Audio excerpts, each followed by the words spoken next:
이 시간 예수께서 눈물을 흘리시더라라는 제목으로 함께 말씀 나누겠습니다. 요한복음을 보게 되면 예수님의 이 표적 7가지가 등장을 합니다. 아마 성경을 쭉 읽어보신 분들이라면 이 표적에 대해서도 아마 잘 아실 텐데요. 먼저 2장을 보게 되어지면 가나의 혼인잔치에서 예수님께서 이 물을 포도주로 바꾸는 이 사건이 등장하죠. 그리고 4장을 보게 되면 왕의 신하의 아들을 멀리서 고칩니다. 그러니까 보면 예수님은 가나에 있게 되어지고 또 왕의 신하는 어디에 있냐면 가버나움에 있습니다. 거리로 보게 되면 약 40km. 지금은 빨리 이렇게 갈 수 있는 거리이지만 당시의 이동 수단을 고려했을 때는 결코 가까운 거리는 아니죠. 그렇게 원거리에 있음에도 예수님은 왕의 신하의 아들을 고치는 사건이 등장합니다. 그리고 5장에 보면 베데스다 연못에서 38년 된 병자를 예수님께서는 고치시게 되죠. 그리고 6장에는 2가지의 이 표적이 나타나는데요. 여러분이 잘 알고 있는 오병이어 사건입니다. 보리떡 5개와 물고기 2마리로 5,000명을 먹이는 사건이 등장하죠. 그리고 예수님이 또한 6장을 보면 무리를 걸으시는 표적을 보이시게 됩니다. 그리고 6번째 표적은 9장에 나타나는데요. 날 때부터 맹인된 사람, 그 사람을 예수님께서는 또 고치시는 사건이 등장하죠. 이것은 실로암이라는 찬양의 배경이 되기도 합니다. 아마 많은 분들이 예전에 많이 불렀던 찬양이죠. 어두운 밤에 캄캄한 밤에, 그리고 내가 당신을 만났을 때는 차가운 새벽이었다. 근데 후렴이 참 은혜가 되었었죠. 오주여 당신께 감사하리라 실로암 내게 주심을, 나에게 영원한 사랑 속에서 떠나지 않게 하여 주시옵소서. 주님의 사랑에서 내가 떠나지 않게 원합니다. 회복되고 나서 내가 주님의 사랑에서 떠나지 않게 원합니다. 떠나지 않게 원합니다. 참 은혜가 되는 찬양이라서 많이 불렀습니다. 그리고 오늘 이제 우리가 함께 살펴볼 본문이 요한복음의 7번째 마지막 표적입니다. 베다니에서 죽은 나사로를 살리는 사건이 등장하게 되죠. 근데 이러한 이 표적이라는 것은 헬라어로 이 세메이온이라고 하는데요. 표적이라는 건 여러분 쉽게 이해해 보면 교통 표지판과도 같은 것입니다. 그러니까 표지판 자체가 중요한 것이 아니라 그 표지판이 무엇을 가리키고 있는가라는 거죠. 그러니까 이 표적, 예수님이 행하셨던 이 표적 자체가 중요한 것이 아니라 이 표적을 통해서 무엇을 말하고자 하는가, 그것은 예수님 스스로를 드러내는 것입니다. 그러니까 이 표적에 대해서 우리가 정말 놀라고 기적적인 것이긴 하지만 이 표적을 통해 우리가 봐야 하는 그 목적은 무엇이냐면 예수님이 누구신가, 예수님이 어떤 분이신가 라는 것을 우리는 더 집중해서 봐야 된다라는 거죠. 그렇기 때문에 요한복음에서는 예수님이 누구신가 라고 할 때에 가장 명확하게 말할 수 있는 것은 예수님 스스로 자신에 대해서 말하고 있는 것입니다. 아마 많이 들어보셨을 것 같아요. I am, 에고 에임이 나는 나다라는 거죠. 나는 나다. 7가지 정도의 것을 또 얘기를 하죠. 나는 생명의 떡이다. 나는 세상의 빛이다. 나는 양의 문이다. 그리고 나는 선한 목자다. 나는 부활이요 생명이다. 나는 길이요 진리요 생명이다. 그리고 나는 참 포도나무다라는 거죠. 다시 한번 말씀드릴게요. 나는 생명의 떡이다. 나는 세상의 빛이다. 나는 양의 문이다. 나는 선한 목자다. 나는 부활이요 생명이다. 나는 길이요 진리요 생명이다. 나는 참 포도나무다 라고 예수님 스스로에 대해서 이렇게 말씀하고 있습니다. 이것은 예수님 스스로가 어떠한 정체성을 가지고 있는가라는 것을 분명히 말해주고 있는 거죠. 예수님이 누구이시며 이 땅 가운데 예수님께서 왜 오셨는가, 그러니까 예수님의 이 존재와 예수님의 사역에 대해서 말해주고 있는 그러한 부분이라는 거죠. 그리고 예수님에 대해서 이 존재와 사역을 발견할 때 우리가 이것을 어떻게 경험할 수 있냐면 이것은 정말 살아있는 복음으로서 우리는 고백할 수 있는 것입니다. 그러니까 여러분이 예수님을 믿는다라고 할 때 예수님의 정체성을 정말 여러분이 정말 인격적으로 경험해진다면 여기서 말하고 있는 예수님이 나는 나다라고 말하고 있는 건 이 하나하나 것들이 여러분 안에 경험되어 있다면 이것은 여러분 안에서 살아있는 복음으로서 능력을 행사할 수 있다라는 거죠. 그렇기 때문에 복음이 무엇입니까? 죄로 인해 죽을 수밖에 없는 나를 위해서 죄가 없으신 예수님께서, 하나님의 독생자 아들 예수님께서 나를 위해서 돌아가셨다라는 것이죠. 그것이 우리에겐 정말 이쁜 복음으로 다가옵니다. 그렇기 때문에 예수님의 십자가의 복음이라는 것을 우리가 묵상하고 묵상할 때마다 그것은 살아있는 복음이 되어서 정말 우리를 살리는 힘이 되어지는 것이죠. 나의 죄를 위해서 속량하신 예수님 뿐만 아니라 부활하셔서 추후에 부활체의 모습까지 우리가 꿈꿀 수 있게 합니다. 때로는 예수님의 이 부활을 말할 때에, 예수님의 십자가의 능력을 말할 때 우리는 이것을 쉽게 표현할 때 예수님을 나의 삶의 구세주와 주인으로 고백합니다 라고 다시 한번 바꾸어서 말합니다. 그렇게 되면 예수님께 나의 삶의 구세주와 주인이 되기 때문에 때로는 나의 삶이 좀 힘들더라도, 바울이 표현한 것처럼 내가 살아가는 것은 나를 사랑하사 자기 몸을 버리신 하나님의 아들을 믿는 믿음 안에 사는 것이다 라고 고백합니다. 그런 가운데 때로는 인내하고 때로는 견디면서 정말 믿음의 경주를 해 나아가는 삶을 우리의 삶 가운데에 볼 수 있다라는 것이죠. 우리가 이러한 믿음의 고백들, 이러한 복음이 살아있는 것을 우리 안에서 체감되어질 때에 이것은 요한복음의 이 기록 목적과도 조금 이렇게 맞물려져 있습니다. 성경 말씀 한 구절을 보면 요한복음 20장 31절입니다. 요한복음 20장 31절 한 목소리로 한번 같이 한번 읽어볼까요? 시작. 오직 이것을 기록함은 너희로 예수께서 하나님의 아들 그리스도이심을 믿게 하려 함이요 또 너희로 믿고 그 이름을 힘입어 생명을 얻게 하려 함이니라. 두 가지를 말하고 있죠. 오직 이것을 기록함은 첫 번째로 예수님이 하나님의 아들 그리스도이심을 믿는 것이다. 예수님이 누구신가? 하나님의 아들로서 그리스도이심을 믿는 것입니다 라고 말하죠. 두 번째로 말하는 것은 예수님으로 인해 생명을 얻는다 라고 말합니다. 이것이 요한복음의 기록의 목적이고 우리 또한 예수님을 밝히 안다 그러면 이 두 가지의 고백을 할 수 있는 것이죠. 다시 한번 물어볼 수 있습니다. 여러분은 예수님이 하나님의 아들 그리스도이심을 믿습니까? 네. 또 물어보죠. 예수님으로 인해 생명을 얻는 것을 여러분 믿으십니까? 여러분 한번 해보신 것 같지 않아요? 세례문답 할 때 여러분 아마 자리에서 일어나서 비슷한 질문을 받고 이거에 대해서 아멘이라고 화답을 하셨을 것 같습니다. 그러면 이 질문에서 조금만 더 발전적으로 한번 여러분에게 물어보고 싶습니다. 여러분의 삶 속에서 예수님을 믿는 생명의 힘이 정말 있습니까? 어떠세요? 다시 한번 물어볼게요. 여러분의 삶 속에서 예수님을 믿는 생명의 힘이 정말 있나요? 정말 아멘이십니까? 아멘이고 싶죠. 내게 능력 주시는 자 안에서 내가 모든 것을 할 수 있다. 정말 예수님을 그 믿는 힘의 능력이 내 안에 있는가? 정말 예수님을 믿는 그 능력의 힘이 내 안에서 정말 생동감 있게 매일매일 경험되어지는가? 제가 한 3개월 전쯤인데요. 교회로 이렇게 가는 길에 그 예수는 내 힘이요라는 찬양, 내 삶의 이유라는 찬양 아마 여러분 아시는 분들이 있을 것 같아요. 제가 그 찬양을 부르면서 참 많이 울었습니다. 그 앞에 소절이 이렇거든요. 예수는 내 힘이요 내 기쁨 내 참 소망 그 이름에 생명이 내 삶의 이유라. 예수는 내 힘이요 나의 기쁨 내 참 소망 그 이름에 생명이 내 삶의 이유입니다. 제가 이 앞부분만 계속 반복적으로 찬양하면서 정말 많이 울었습니다. 제가 울었던 이유는 정말 예수님께서 정말 내 삶의 이유가 되어지고 정말 그 이름이 생명이 되어서 정말 힘이 됩니다 라는 이 감격, 감사의 고백이 아니었습니다. 그 찬양을 하면서 어떤 마음이 들었냐면 정말 예수님이 내 삶에 있어서 힘이 되지 않는 것 같다. 어떻게 보면 그러한 절망스러운 제 모습을 보면서 참 많이 울면서 이 앞소절을 많이 불렀던 것 같아요. 사역자로서 이렇게 사역을 하면서 부끄러울 때가 뭐 몇몇 참 많이 있는데 저 개인적으로 참 부끄러울 때가 언제냐면 제 스스로가 예수님과 참 멀어져 있다라고 생각될 때입니다. 예수님과 내가 좀 멀어져 있다. 하나님의 부재를 경험할 때입니다.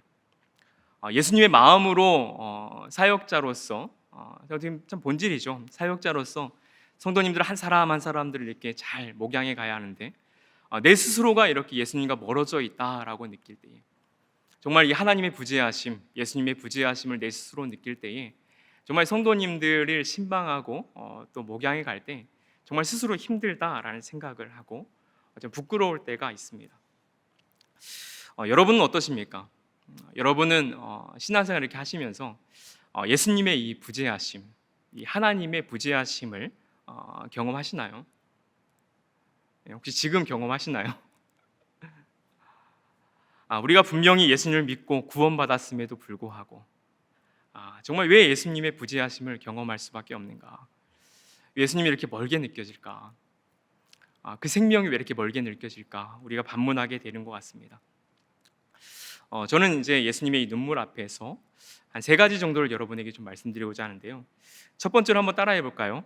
예수님의 부재는 누구도 피해갈 수 없다. 예수님의 부재는 누구도 피해갈 수 없다라는 겁니다.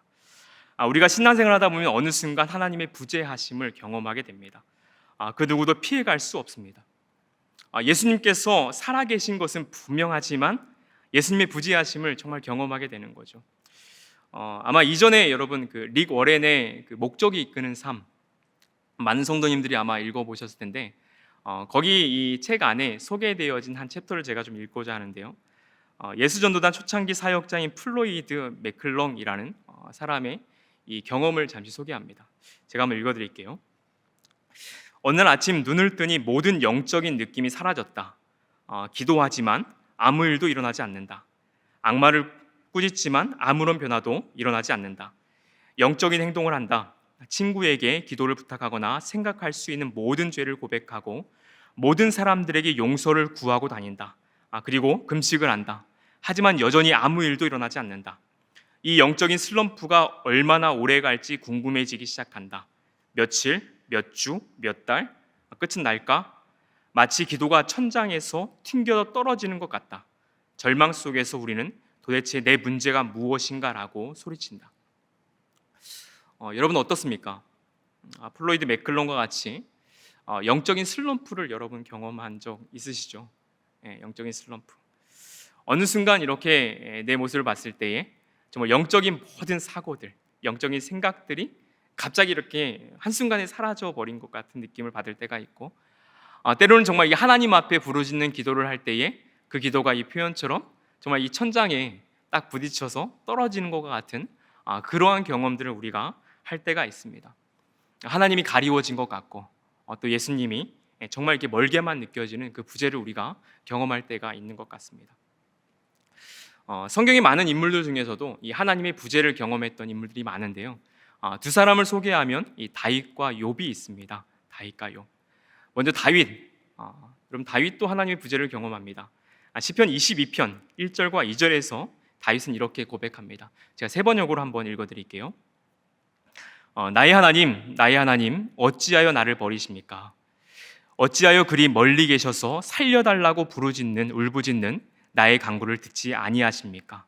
나의 하나님, 온종일 불러도 대답하지 않으시고 밤새도록 부르짖어도 모른 채 하십니까? 다윗은 이 하나님의 부재 속에서 이렇게 고백하고 있는 거죠. 욥의 고백을 살펴보면 욥기 23장 8절과 9절에서 욥은 이렇게 말합니다. 그러나 동쪽으로 가서 찾아보아도 하나님은 거기에 안 계시고 서쪽으로 가서 찾아보아도 하나님을 뵐 수 없구나.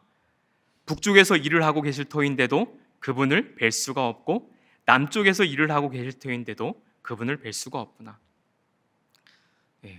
동서남북 다 분명히 하나님 계실 텐데 가서 이렇게 찾아보아도 왜 안 계세요? 왜 안 계세요?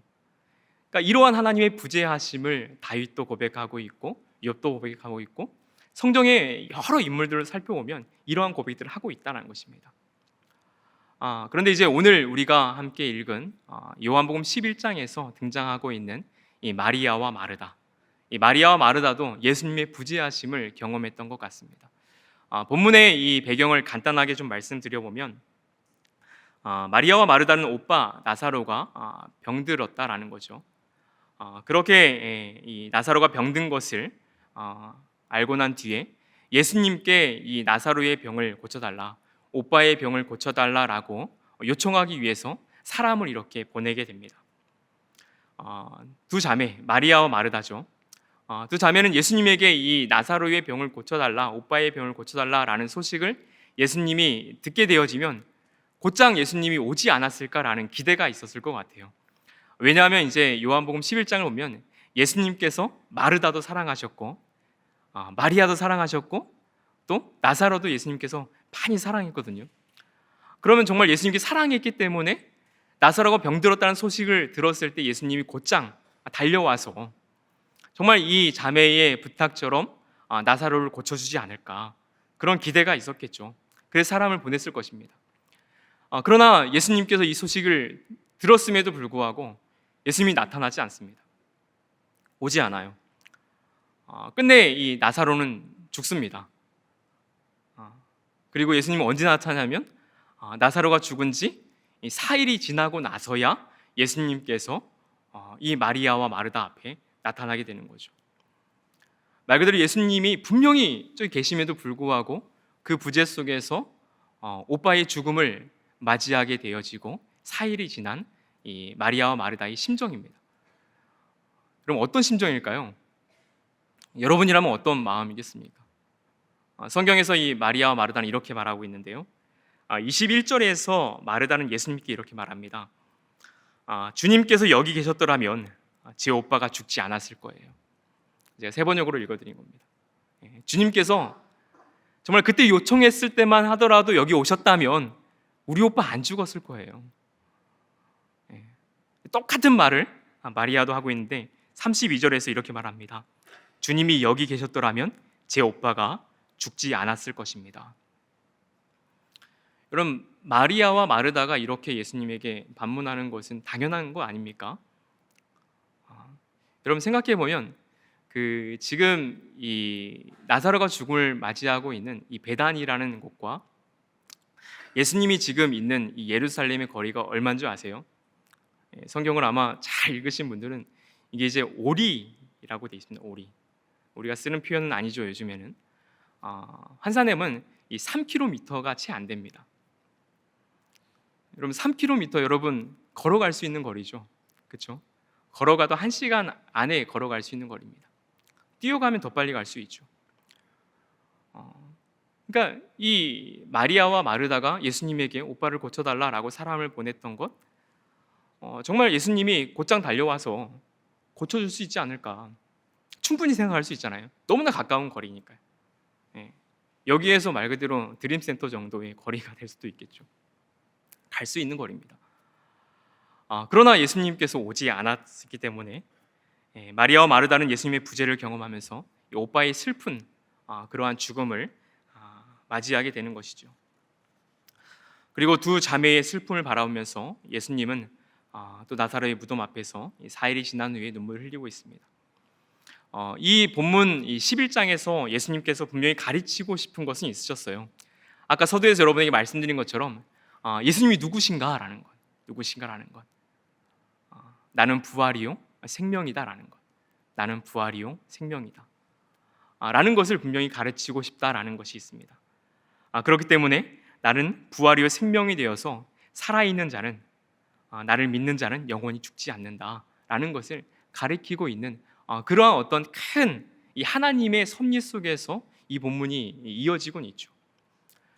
그러나 우리가 이 본문을 조금 더 세밀하게 봐서 이 마리아와 마르다가 예수님의 부재 속에서 그 슬픔을 겪게 되어지고 다시 예수님께서 그 가르침 이후에 4일이 지난 뒤에 그 마리아와 마르다 앞에서, 그리고 죽어서 무덤 가운데 있는 이 나사로 앞에서 예수님은 어떠한 반응을 보이시고 있냐면 35절입니다.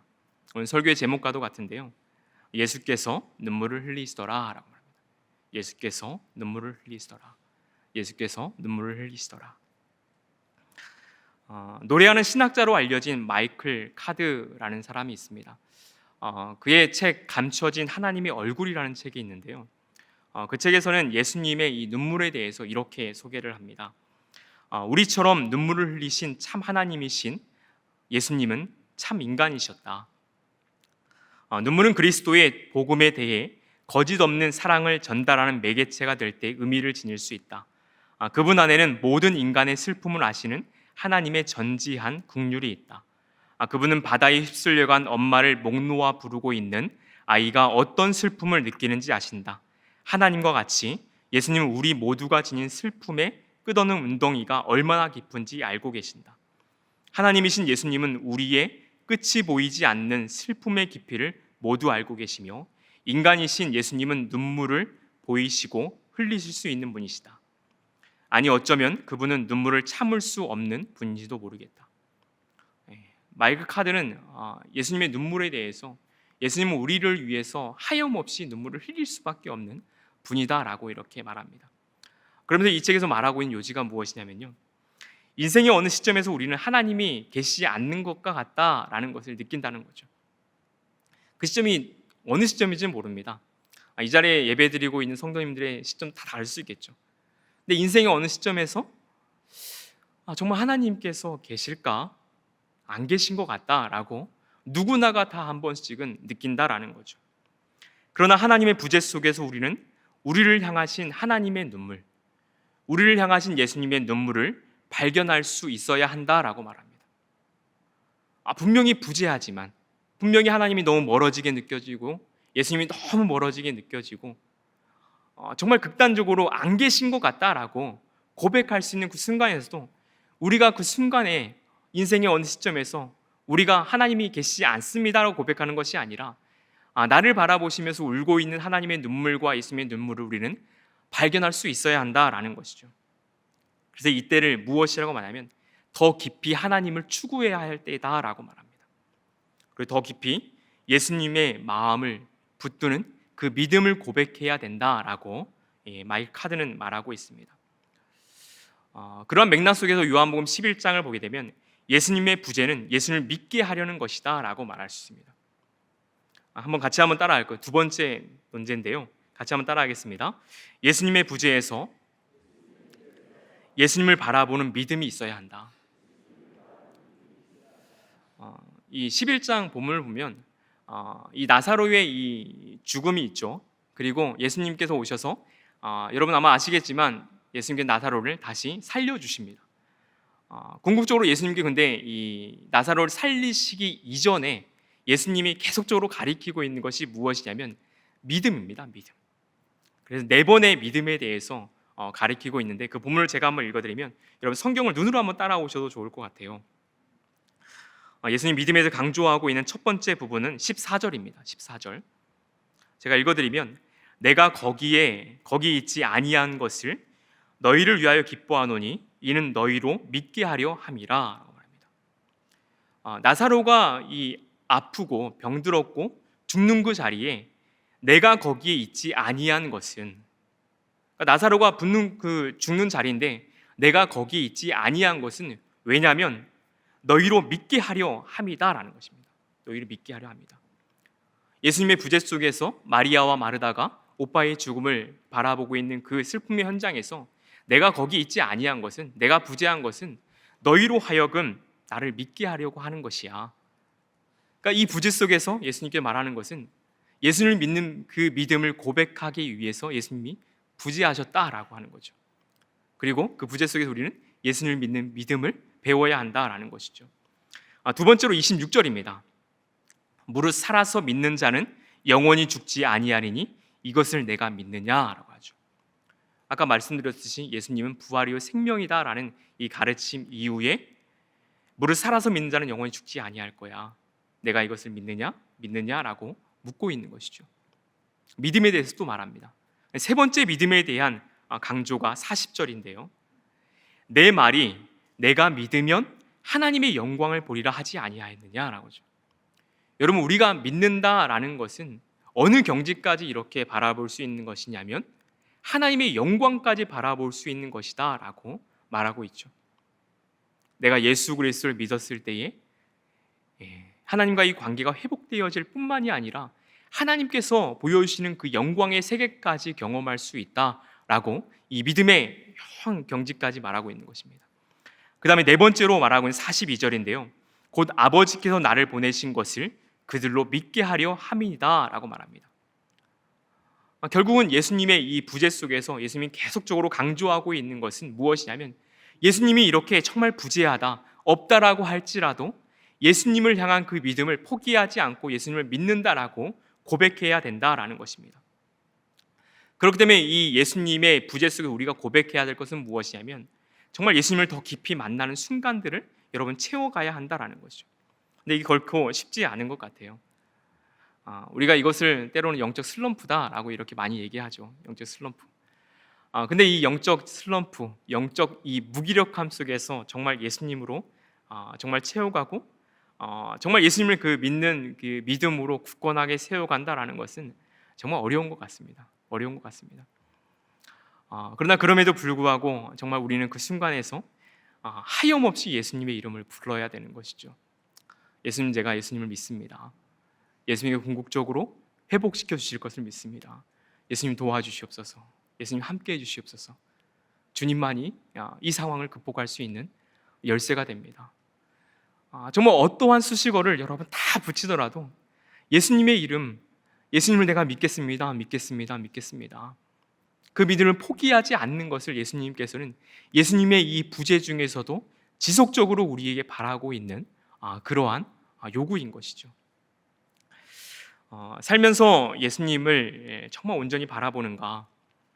때로는 원하는 대로 해결이 되지 않는다라고 해서 우리가 예수님을 놓아버릴 때가 있죠. 그러나 그때에도 예수님을 정말 간절히 찾고 구해야 하죠. 히브리서 기자는 이렇게 말씀합니다. 믿음의 주요 온전케 하시는 이 예수를 바라보자.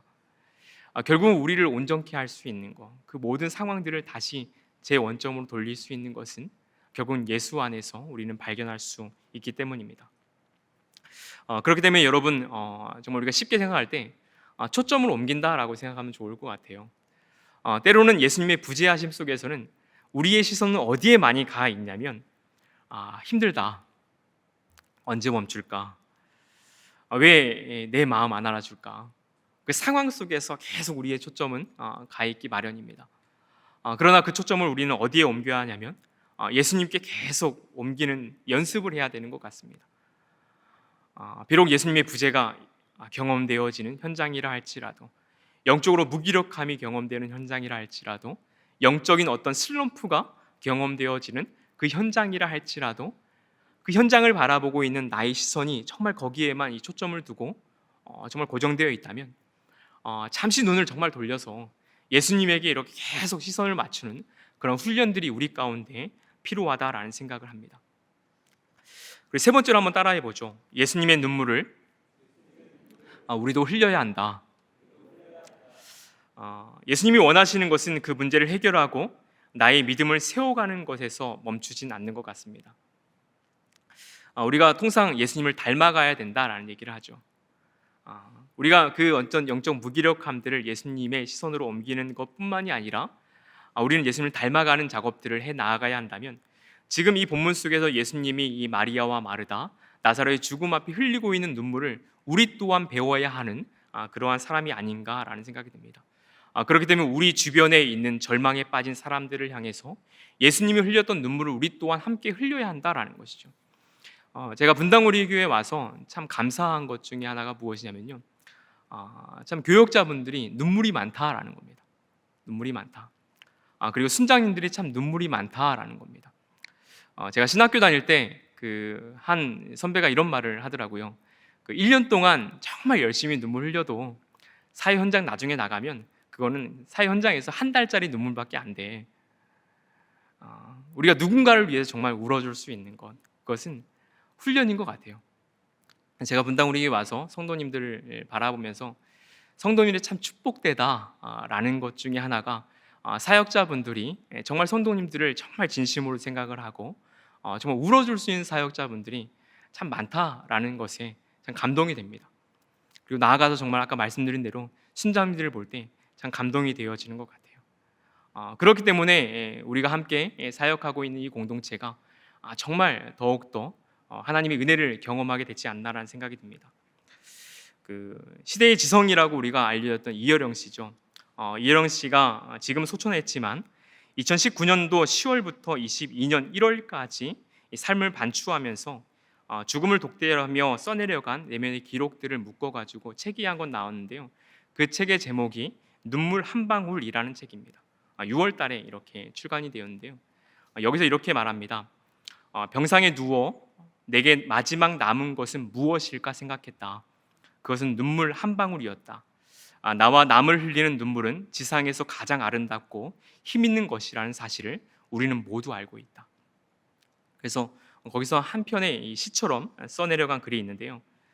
누구에게나 남을 위해서 흘려줄 마지막 한 방울의 눈물. 얼음 속에서 핀 기적의 꽃이 있다. 얼음꽃. 예. 저는 그렇습니다. 우리가 하나님의 이 부재하심, 예수님의 부재하심 속에서 분명히 우리의 어떤 슬럼프들을 어떻게 극복해야 될까? 거기서 예수님에게 우리에게 시선을 계속 맞추는 작업도 필요한 것 같아요. 근데 여기에서 우리가 멈추는 것이 아니라 정말 예수님께서 나사로의 죽음 앞에 울어주신 것처럼 여러분 우리의 주변을 한번 돌아보면서 정말 절망 앞에 슬퍼할 수 있는 사람들을 향해서 우리 또한 예수님의 눈물을 가지고 울어줄 수 있는 성도님들이 되었으면 좋겠습니다. 정말 우리의 살얼음과 같은 세상 속에서 정말 기적과 같은 얼음꽃을 피워갈 수 있는 정말 그러한 성도님들이 되기를 정말 예수님의 이름으로 축원합니다.